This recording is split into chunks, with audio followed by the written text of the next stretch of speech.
Hello and welcome to the state of Kentucky. I'm Bruce Maples, publisher of Forward Kentucky, and we're glad to have you with us. If you are watching us live, thank you for taking the time to stop by. And if you are watching us later in the recorded version, thank you for taking the time to watch that. And remember, you can also subscribe to the podcast if you would rather listen while you're doing something else rather than taking the time to watch the video. I want to put a couple of things on the screen real quickly. First of all, remind everybody, if you comment on Facebook or YouTube, we can see the comments, we might share them. And this is an important one that I would like to know about. Is there a better time to do this live show? I sort of figured that noon on Friday would be good because people could be doing it during their lunch hour, but of course people may also be taking off during their lunch hour. So if you could think of a better time to do this show, let us know in the comments, or you can email me directly and go from there. So today I want to start by asking you a question. Do you find Mitch McConnell funny? Do you find him to be humorous? When you think of Mitch McConnell, do you smile or laugh? I don't, and I'm not sure very many people would. In fact, of all the humorless people I could think of, Mitch McConnell would be one of them. But yet, there is now a show where he is the host, and it's a talk show, and he's funny. So we need to learn about that. We need to learn more about that. So today, we have somebody from that show who's going to join us. Mandee McKelvey, welcome to the state of Kentucky. Hi, thanks for having me, Bruce. So I just am sort of flummoxed that anybody would think that Mitch McConnell would be funny.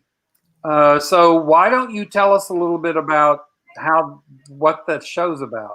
Well, I think the point is that Mitch McConnell isn't funny. But so we decided to create a show where Mitch McConnell thinks he's funny, but he's always the butt of the joke. I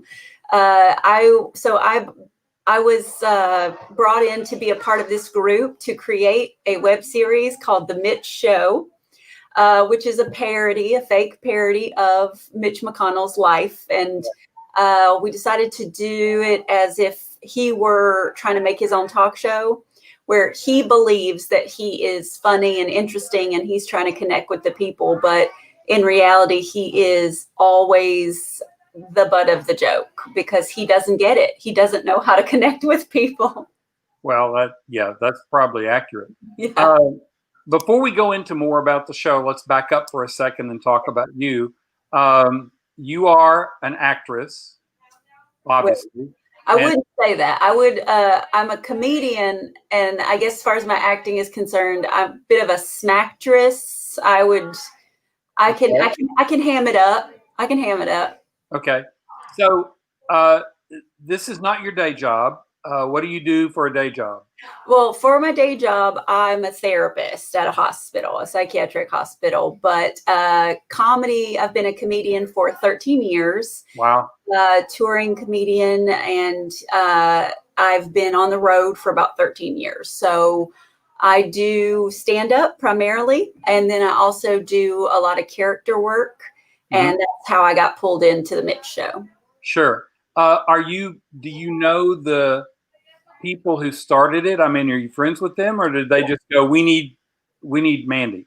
Yes, I was comedy acquaintances with them. I worked with the producers on a show called L Call, which is also a parody show. It's a live show called L Call stands for Louisville Championship Arm Wrestling, which is a very fun, fake parody of wrestling. And so the two of the guys that are sort of the masterminds behind that, they were the ones that were brought in to produce this web series. And they and an amazing local actress named Gracie Taylor, who is an actress. Like, it's an insult to actresses to call me an actress, but she is an amazing local actress. She suggested me for the show because not only do they want someone to be in it, but they wanted a comedy writer. And since I write comedy, I would be writing my own parts and doing that. So that's how they brought me in, and I was ready. So who started it? Who founded the thing? Who's the originator? Well, I mean, this amazing man named Ken, who I've never met in person, is the one that said, I want to make a web series. Ken was like, I want to form a super PAC. I want to make a web series. I want to focus on getting Mitch McConnell out of office. He contacted our beautiful producer, a guy named Jake Allen Miller, who is sort of the director of the show and the brains behind everything. Jake Allen Miller contacted somebody who I consider to be a creative genius, John B. Kraft. John B. Kraft contacted Gracie, and then they contacted me and a incredible comic named Nathan P. Woodard, who plays Mitch McConnell in the web series. We also brought on 2 other fantastic comics and writers, Keith McGill and Vidalia Unwin. And so we write and star in the show. Wait a minute. What was that last name again? Vidalia Unwin. Isn't it beautiful? If my last name was Unwin, I guess I'd have to go with Vidalia. That's for sure. So who are the regular characters? Obviously, there's Mitch. Who else is on there regularly? Yes. Now, Mitch is the star, but then everybody else in the cast is a rotating person. I've in the pilot episode, I've been 2 people. I wrote a part for myself as Kayleigh McEnany, Trump's press secretary. Right. And then I also wrote a part for myself as Amy McGrath, because obviously Amy is basically our last hope to unseat Mitch anytime in the near future.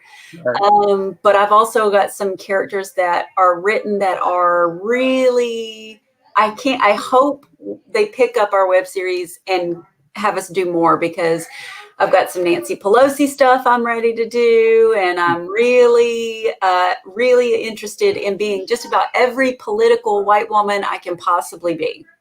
Anything.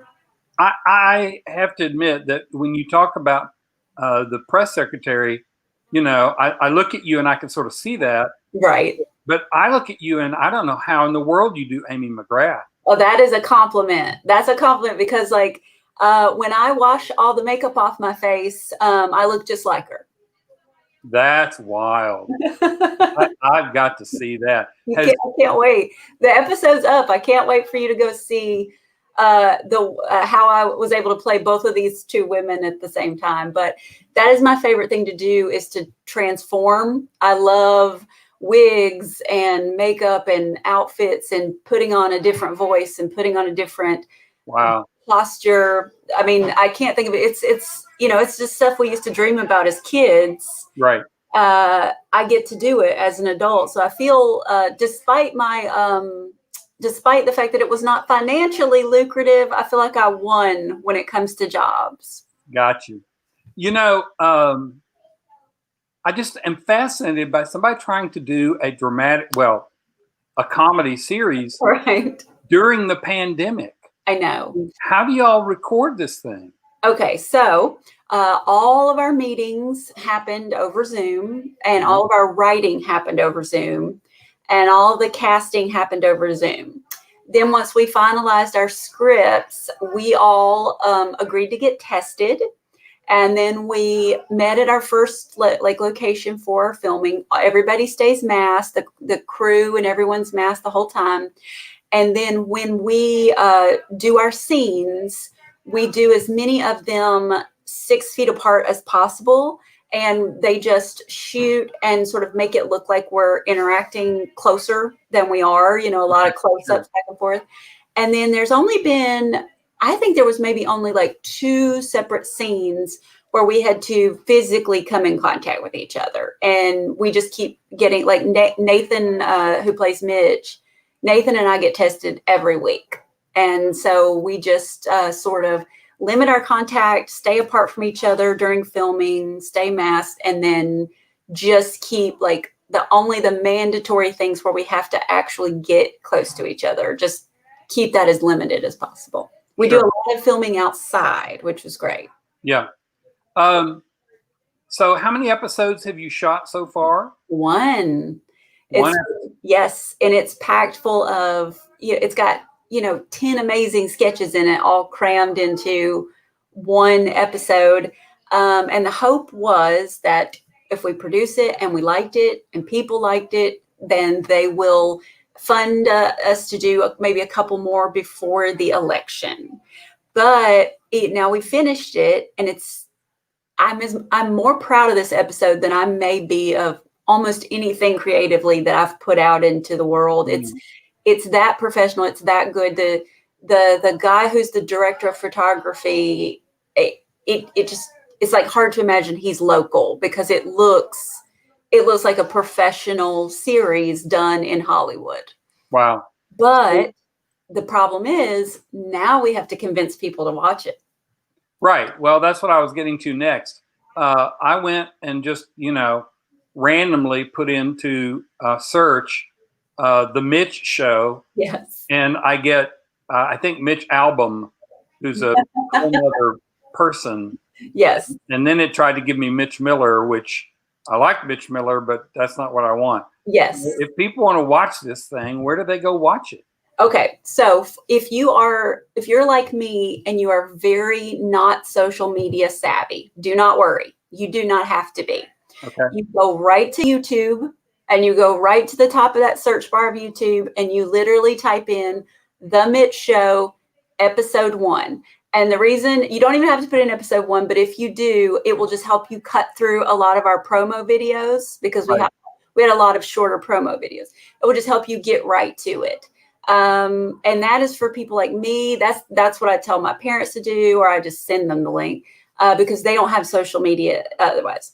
If you have Facebook, you are in even bigger luck, because you can go right to the Mitch Show page. There's a page that is called The Mitch Show, and you'll see us dressed up. You'll see all the different promo videos. You'll be able to see the whole 30-minute web series. So it's on Facebook as well. I'm not social media savvy, but I've been told we also have an Instagram and a Twitter for The Mitch Show. And if you're super old school lo-fi and you want to be like www. We also just have a straight up web page, and that is it's on a lot of different platforms, and it's available to people who are not just like in the zeitgeist of social media all the time. Right. Which is great for me, because I don't know that I want to have like an Instagram and a Twitter. Like there's just so much information right now. It's hard to be on social media. I understand that. So you go right to your YouTube and you just put in The Mitch Show episode 1. So how long is the first episode? 30 minutes. 30 minutes. Mm-hmm. 10 sketches in 30 minutes. I think it's about 10. I think it's about 10 different things that happen. And they're all featuring Nathan P. Woodard. He just broke his back being in all these sketches. There's a musical performance, just like there would be on a talk show. All the music is original, which is amazing. It was all written by local musicians for our show, related to the theme of Mitch McConnell, which is pretty impressive to me. That's amazing. Even our theme, like even our opening theme music, like the credits, is all done for us by a band named Squeezebot, who's local celebrities.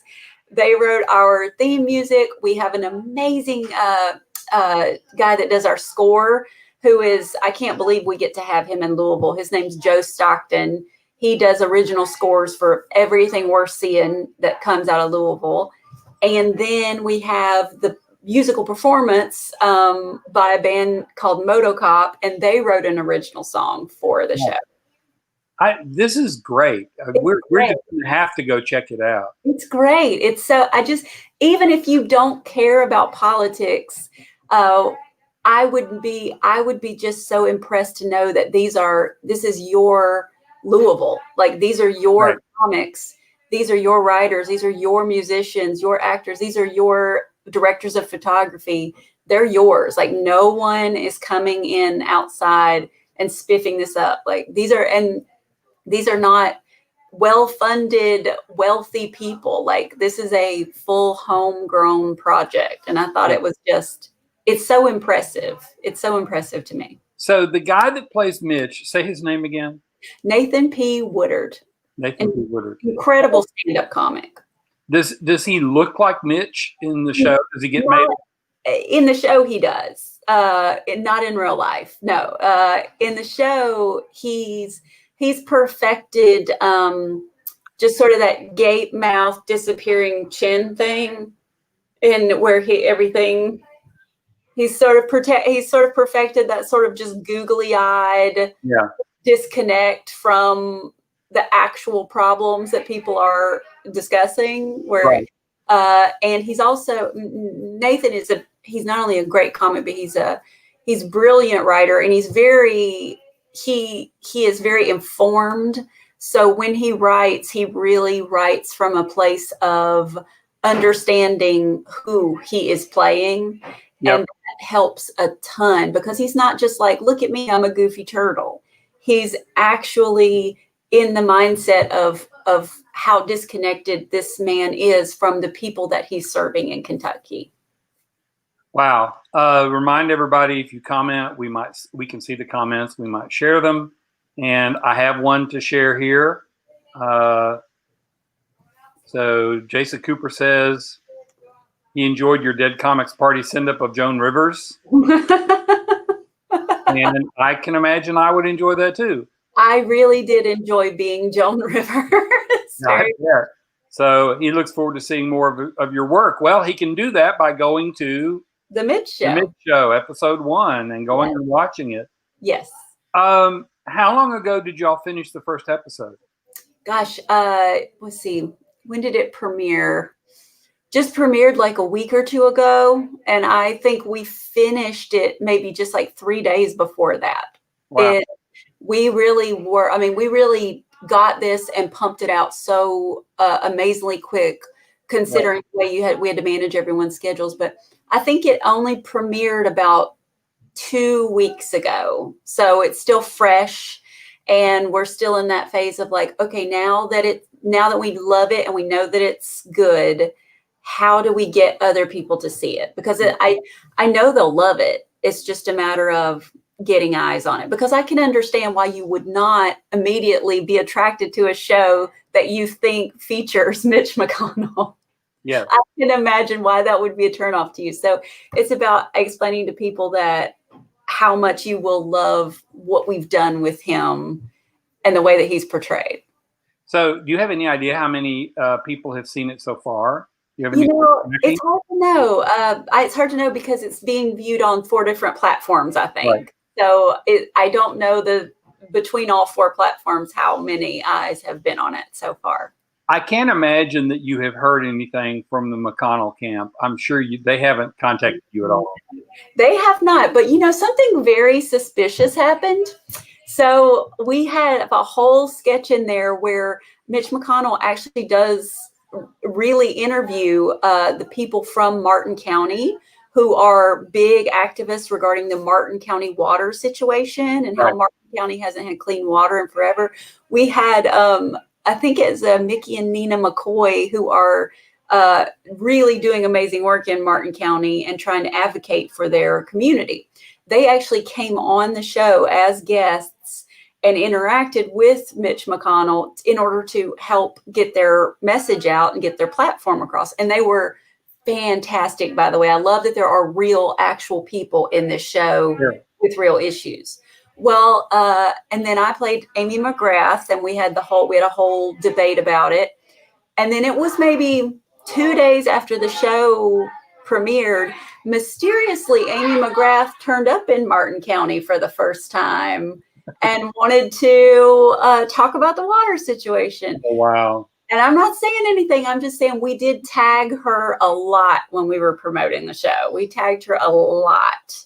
I was going to ask, have you heard from the McGrath campaign at all? Have they contacted you? No, but my God, I do want to meet her. Someone who helped us find locations for filming did say that they could possibly work out a meeting or an interview with her. Yeah. And I would just love that, because I hope that she sees the way we've portrayed her in the show and gets, like, I hope she thinks it's a compliment. I Yep. mean, really, yes, it's silly. Yes, it's satirical. Yes, it's shot for comedy. But I hope she understands that, like, we're rooting for her. Obviously, the purpose of the show is to help unseat McConnell. Yeah. So I hope she has a good sense of humor and she's not put off by the way that I portrayed her, because I had a ton of fun being her.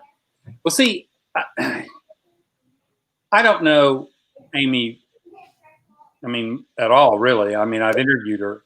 But to me, if I heard that somebody was playing me on a comedy show, Yes. I would contact them and say, what if I did a cameo? What if I walked on during the show? And I think that would be both hilarious and wonderful. Yes, I think it would be great, right? To have a sense of humor about yourself and to understand, you know, that this is how, you know, being funny is how we communicate with people, because I think people have so many ways in person, on the internet, on the news, where the seriousness of everything is getting beaten. They're getting beaten over the head.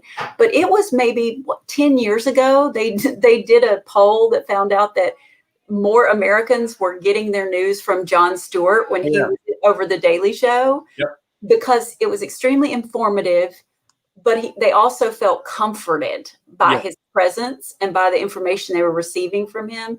And I feel that way about this show. It is chock full of information about what is going on in Kentucky, but all done in a way where you don't feel awful when it's over, where you don't just have to sit in your misery feeling like there's nothing you can do. And the nice thing about a sketch show is you don't have to watch the whole thing to see the end of the plot. Exactly. You can watch part of it and come back later if you want. Exactly. Yes. Yeah. This is very cool. I'm going to promote it some on the site and tell people about it. I have to say that, like you said, thinking about a show with Mitch McConnell and being funny is just hard for me to get my head around. It's hard to swallow. If we really have to find a way to introduce people to the idea that this is going to be the type of Mitch that they're going to actually love to watch. And on that sentence, I think we will conclude the show. This is the type of Mitch that you're going to want to watch. Yes. Mandee McKelvey, thank you so much for being with us. Thank you for your good work. And we're looking forward. I hope there are more episodes and we can have you and I swear I can't remember his name. The man who plays Mitch. Oh, Nathan P. Woodard. Yes. Why is it Nathan P. Woodard? I know, right? So official. I would love to have both of you back on. So you talk to him about this. Yes. I'd love to have both of you back on in character. I would love that. Oh, that'd be hilarious. Oh, have him and you on as Amy and him on as Mitch. That would be amazing. You let me know the week you want to do that, and we will set that up. Awesome. Thank you so much. Thank you so much for being with us. Thank you. Take care. That was Mandee McKelvey, one of the stars of the, McKelvey, one of the stars of the Mitch Show. You can check it out on YouTube and on Facebook and on their website and on Instagram and even on Twitter. The Mitch Show, episode 1. And be watching for a story about it on the site. We may put up some links so you can go see it. Thanks for being with us this week. Next week, we have Sarah Kinzior and Andrea Chalupa of the Gaslit Nation podcast. And they're going to come on and both scare us to death and tell us how we can deal with this election and what we can do to make things better. So join us next week, and thanks for being with us today.